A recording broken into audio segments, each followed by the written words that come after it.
네, 여러분은 화학에 대해서 얼마나 알고 있나요? 우리가 실험 장비 없이도 화학 실험이 가능할까요? 컴퓨터 속 가상 공간에서 우리가 원자를 살펴볼 수 있을까요? 네, 안녕하세요. 저는 컴퓨터로 화학 실험을 하고 있는 카이스트 화학과의 김영준 교수입니다.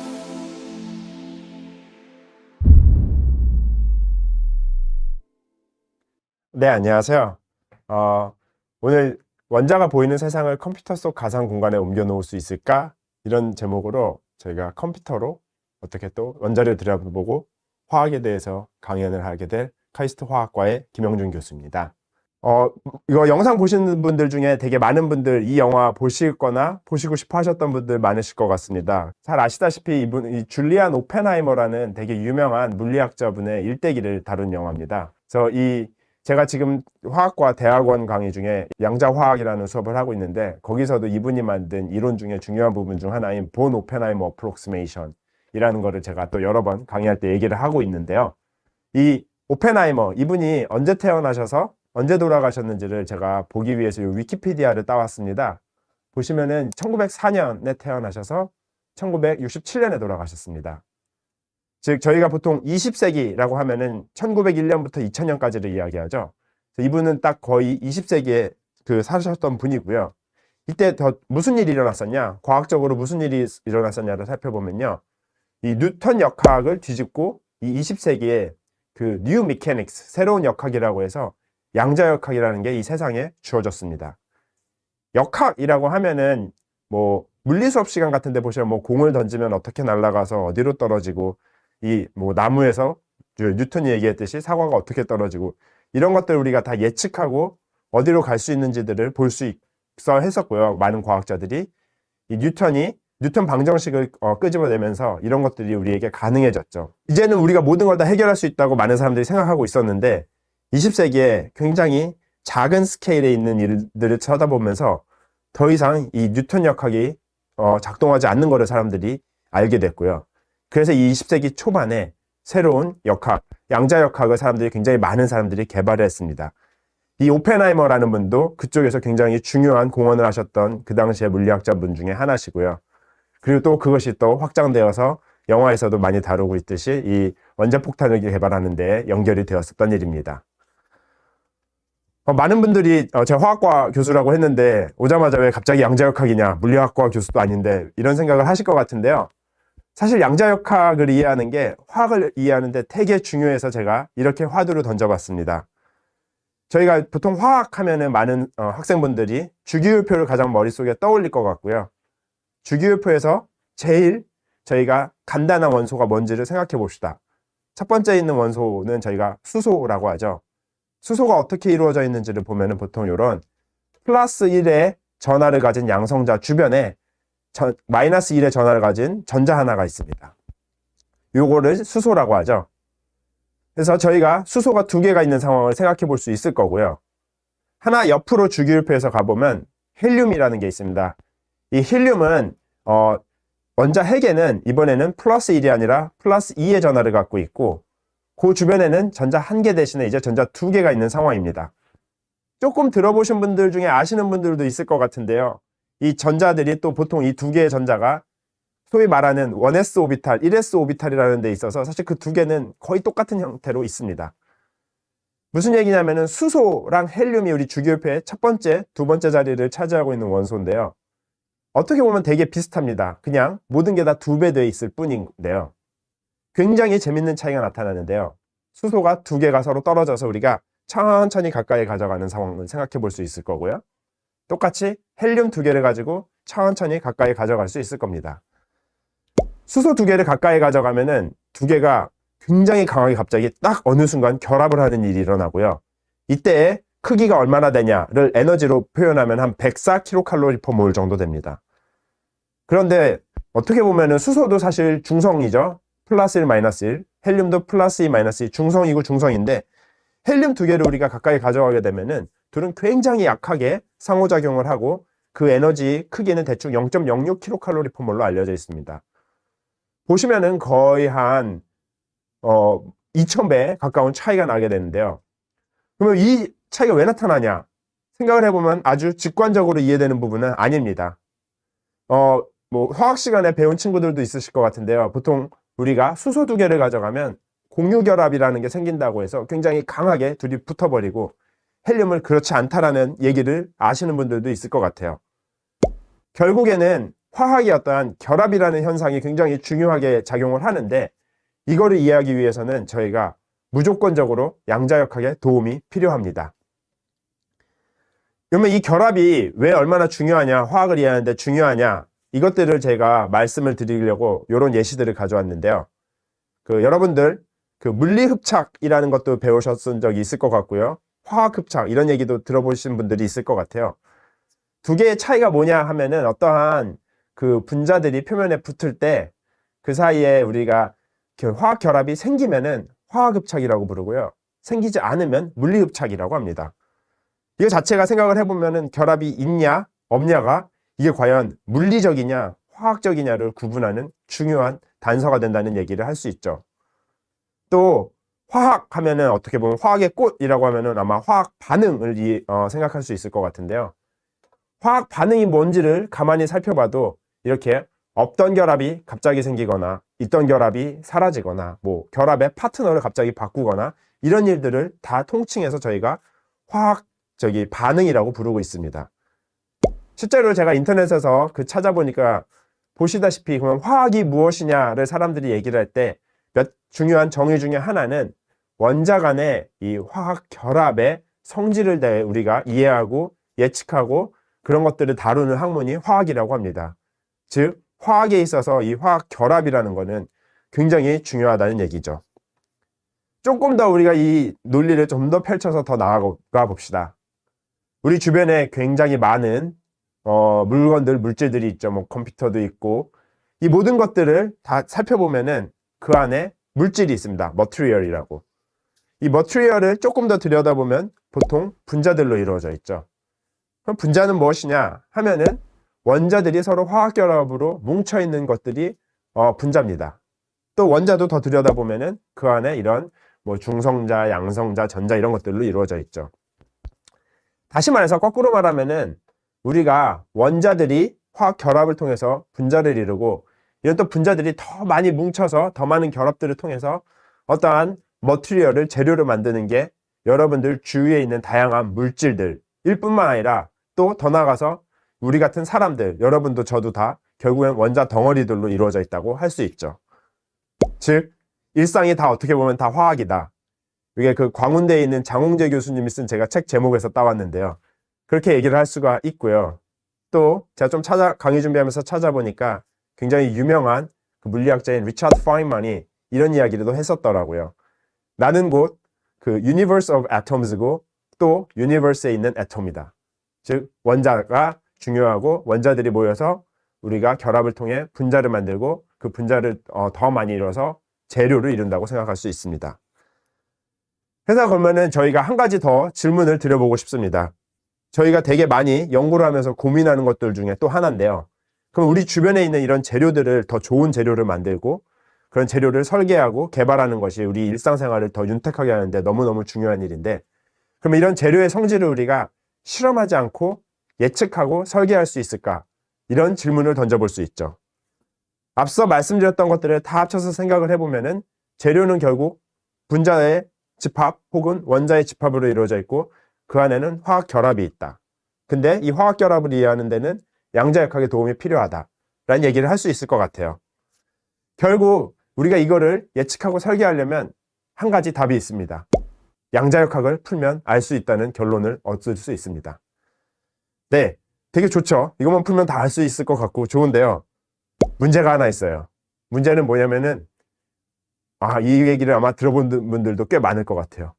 양자역학이 어렵다는 겁니다. 풀기가 굉장히 어렵습니다.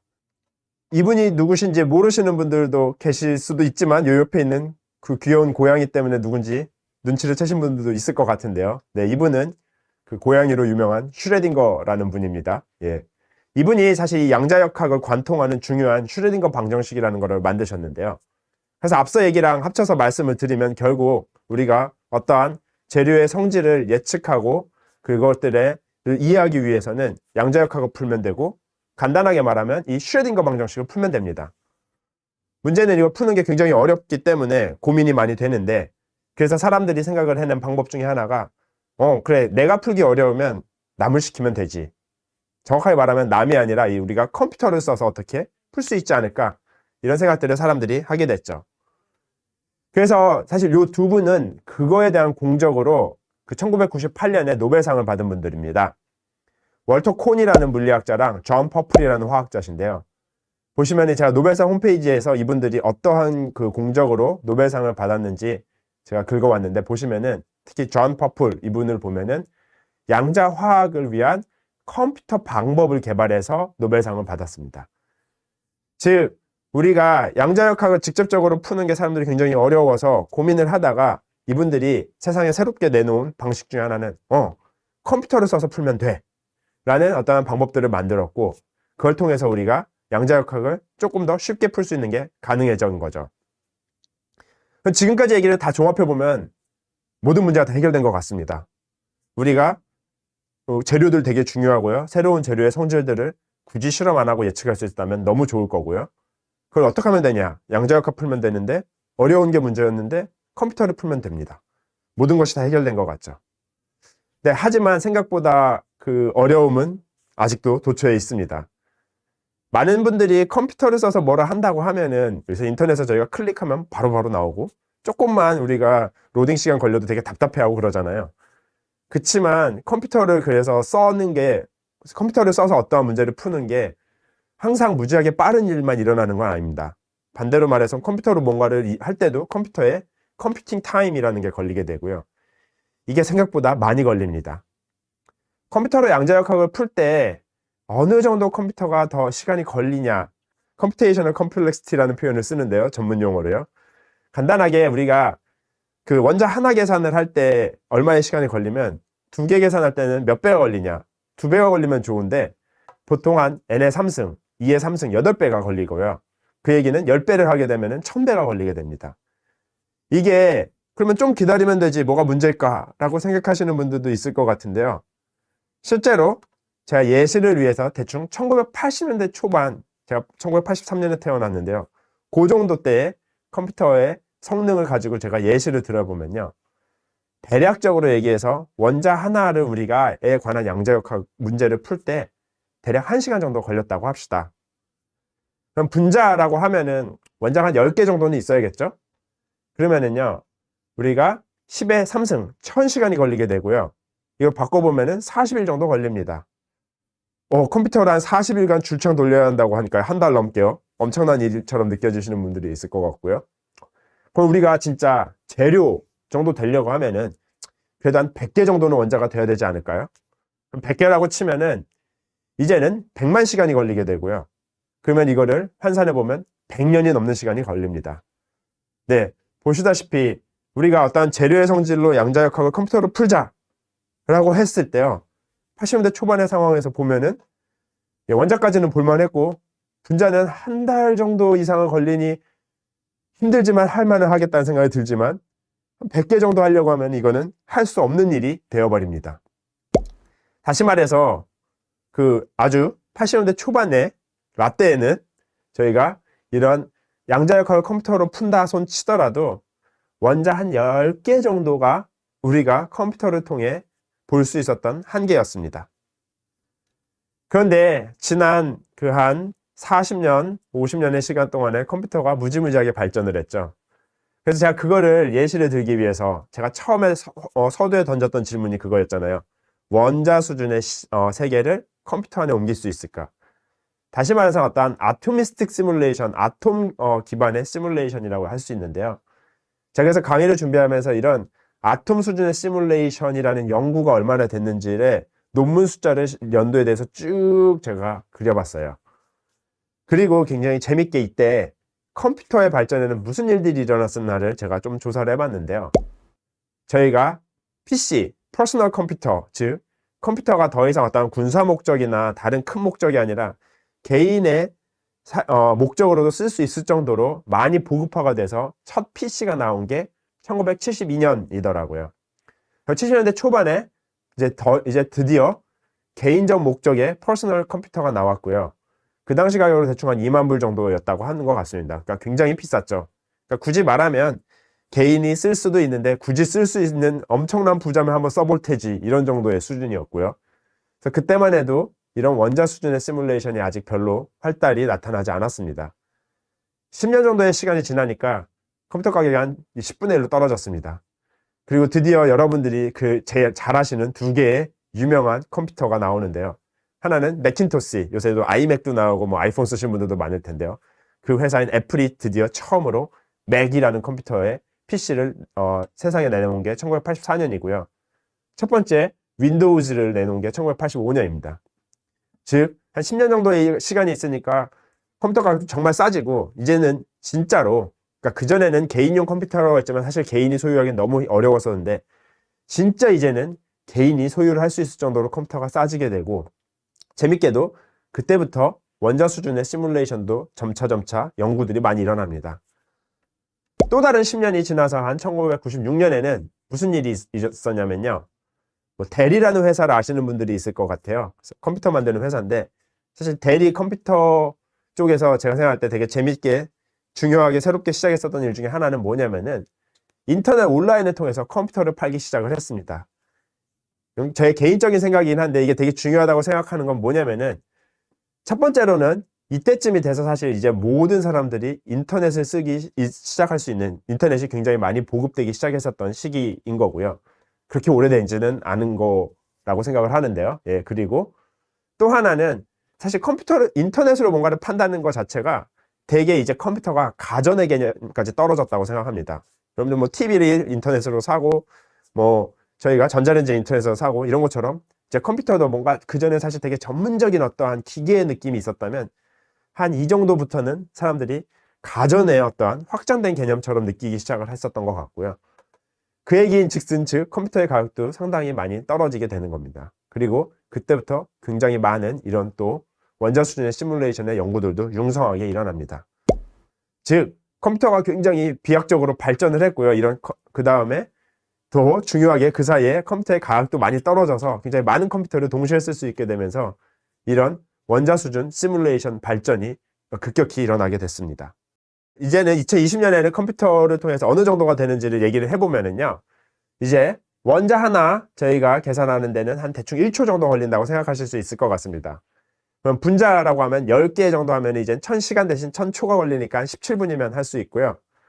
이제 우리가 재료 해서 한 100개 정도 계산한다고 치면요, 그전에는 한 100년이 넘게 걸려서 도저히 이건 할 수가 없었는데요. 이제 한 40년 정도의 시간이 흐르고 나니까 대충 한 100만 초, 한 11시간 정도 걸립니다. 그러니까 이 정도면 사실은 꽤 해볼만 하죠. 한 반나절, 하루 정도만 걸리니까요. 즉 이제 컴퓨터가 통해서 우리가 양자역학을 한번 풀어보자 이런 얘기들도 많이 하고 했었지만, 지난 3, 40년간에 또 비약적인 컴퓨터가 드디어 발전을 해서 이제서야 비로소 복잡한 어떠한 재료의 내부를 양자역학을 통해서 원자 수준에서 우리가 들여다볼 수 있는 세상이 열렸다고 말씀드릴 수 있을 것 같습니다. 저희는 사실은 이런 거를 하는 연구를 많이 하고요. 저희 실험실은, 이게 저희 실험실 사진인데요. 많은 분들이 화학 실험실 하면은 굉장히 복잡한 막 비커도 있고 이런 거 생각하실 것 같은데요. 이렇게 정말 컴퓨터만 놓고 아주 쾌적하게 연구를 하고 있고요. 물론 저희가 쓰는 컴퓨터는 여기 있는 이 컴퓨터들, 이런 작은 컴퓨터로 하기에는 그보다 훨씬 더 좋은 컴퓨터를 써야 돼서요. 이렇게 여러분들 막 서버 같은 거 보신 적이 인터넷 같은 데나 TV에서 있을 것 같은데, 그런데 이제 저희가 인터넷으로 접속을 해서 이런 연구를 하고 있습니다. 그죠? 비커가 전혀 없는, 전혀 실험을 하지 않는 화학 실험실을 하고 있습니다. 저희가 조금 더 구체적으로 최근에 저희가 답하고 싶어하는 질문을 하나 가져왔습니다. 뭐냐면은요, 전압이 걸려있는 전극과 전해질의 계면엔 무슨 일이 일어날까? 라는 겁니다. 전압, 전극, 전해질, 이런 얘기들은 보통 이 전기화학이라고 하는 분야에 일어나는 겁니다. 전기화학은 다른 게 아니라 이런 전극을 이런 이온들이 녹아있는 전해질에 놓고 전압을 걸어서 뭔가 화학 반응을 보내는 일을 다 전기화학이라고 하는데요. 왜 전기화학이 요새 중요하냐에 관한 그림을 간단히 보여드리면은 여기 있습니다.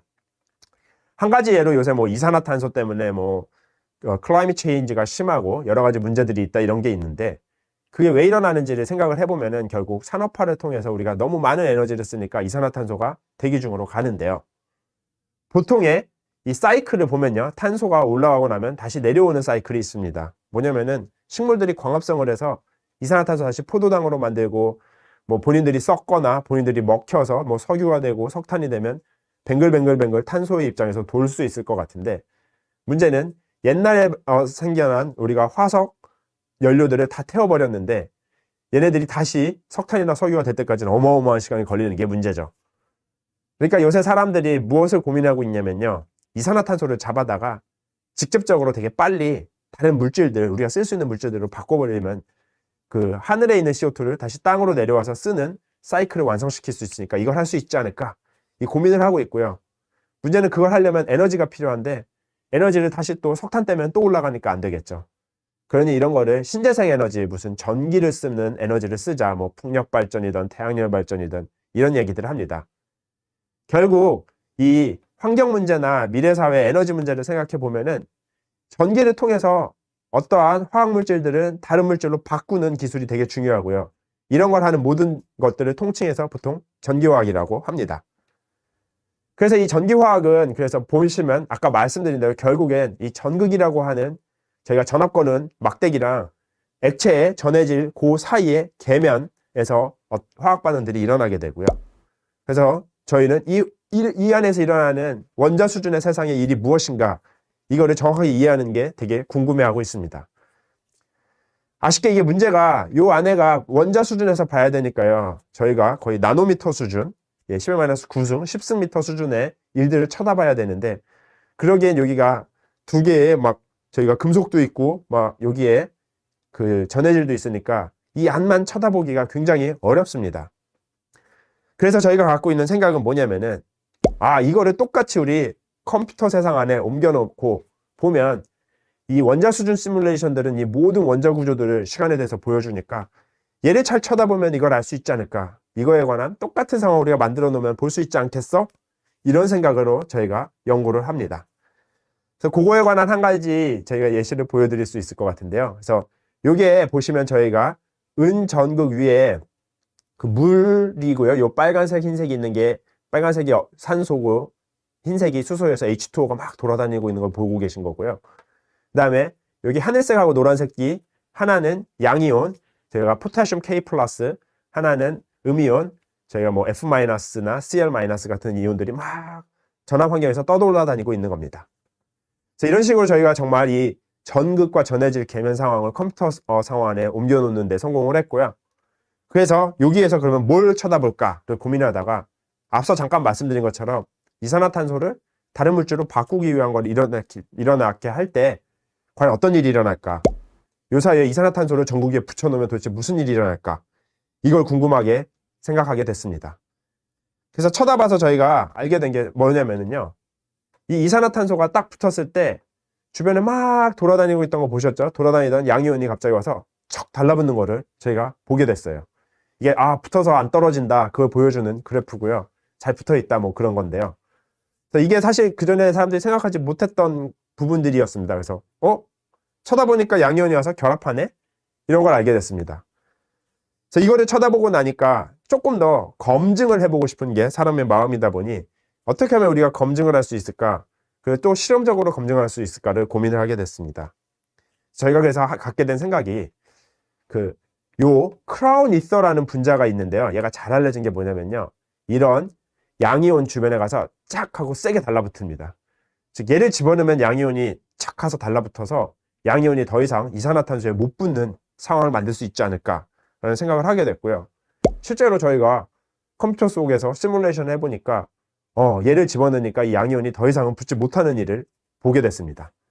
그래서 이거를 저희가 앞에서 제가 사진에서 보여드렸듯이 저희 실험실에는 아무런 실험을 할 수 있는 장비가 없고요. 실험을 할 줄 모르기 때문에 실험을 하시는 저희의 공동 연구를 하시는 저희 포항공대 화학과의 최창혁 교수님이라는 분한테 가서 이거를 실험을 해서 한번 확인을 해달라라고 얘기를 했고요.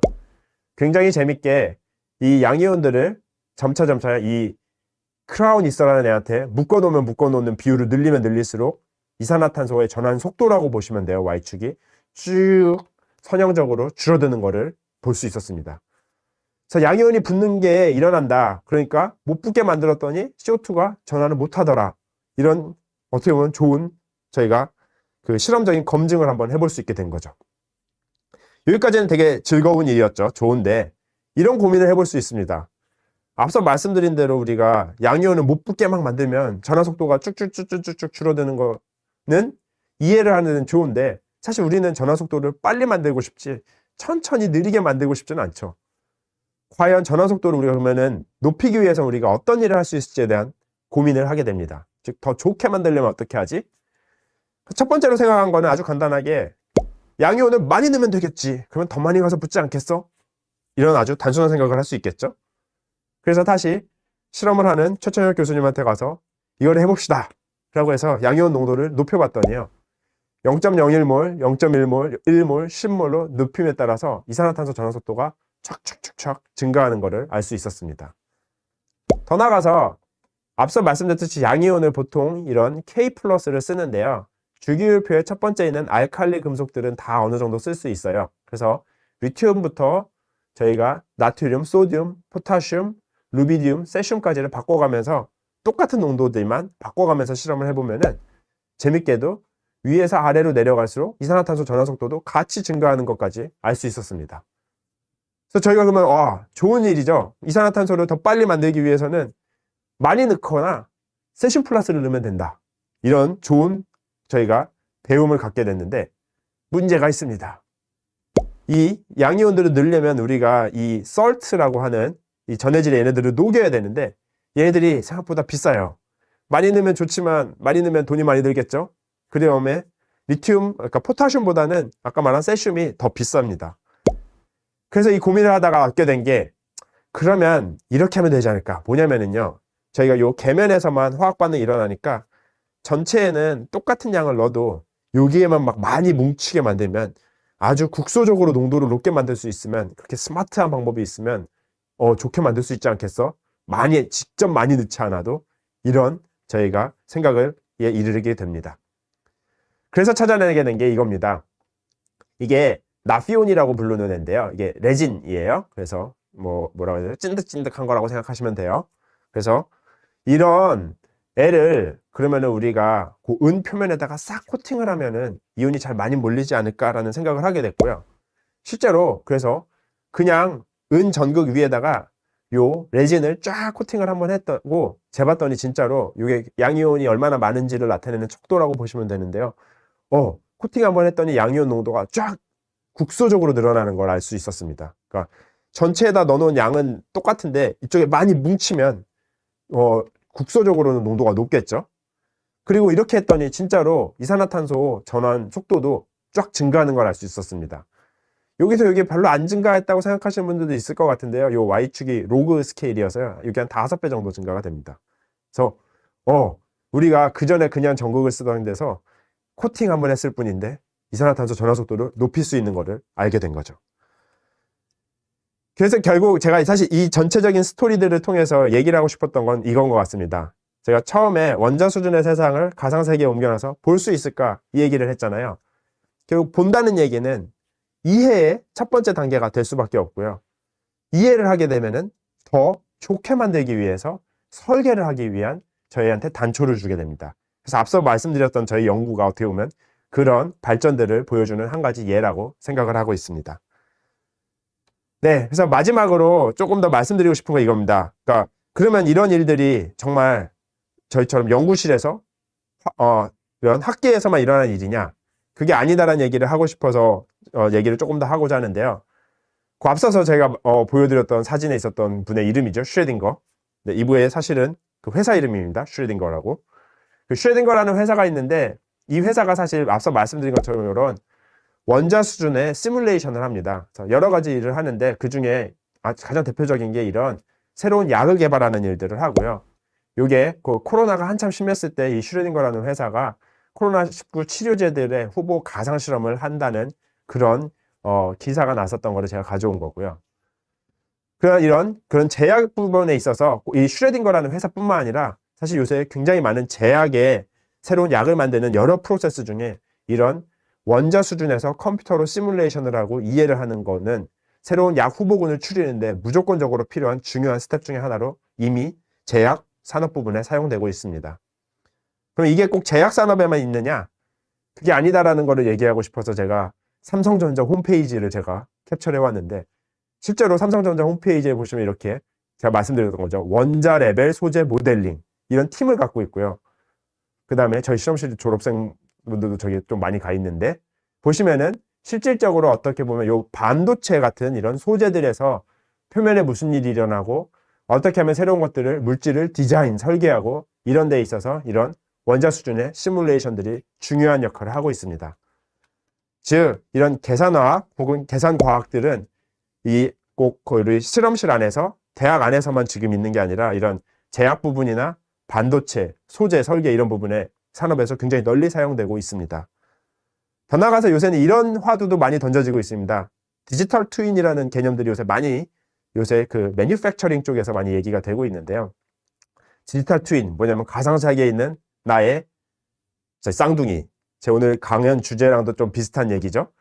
이런 개념들을 많이 하고 있는데, 뭐냐면은 이게 저기 신문 기사들인데 보시면은 요런 버추얼 트윈 혹은 디지털 트윈이라는 걸 만들어서 그 실제 그 산업에서 뭔가 새로운 것들을 만들 때 그 환경들을 우리가 컴퓨터와 가상공간에도 만들어 놓고 이쪽에서의 아웃풋들을 저희가 가상세계로 가져가서 또 새로운 걸 설계하고 다시 그걸 가져와서 또 만들고 서로 피드백을 주면서 이 새로운 물질들을 개발하거나 새로운 것들을 저희가 매니팩처링하는 시간을 굉장히 빠르게 만들고 효율성을 높이자, 이런 일들이 많이 일어나게 있고요. 기사에서 보시다시피 이런 거를 뭐 전기차를 만드는데, 또 삼성전자도 네이버와 함께 이런 디지털 트윈 기술의 사업화에 대해서 고민을 한다는 기사가 있고요. 이건 저도 약간 어느 정도 그 관련이 돼서 한 일들이 좀 있는데, 한국타이어 같은 경우에서도 이런 인공지능 요새 기술까지 합쳐져서 이런 디지털 트윈이나 컴퓨터 시뮬레이션 방법들을 통해서 타이어 소재들을 개발하고 이런 연구들을 하고 있다라는 저희가 말씀을 드리고 싶습니다.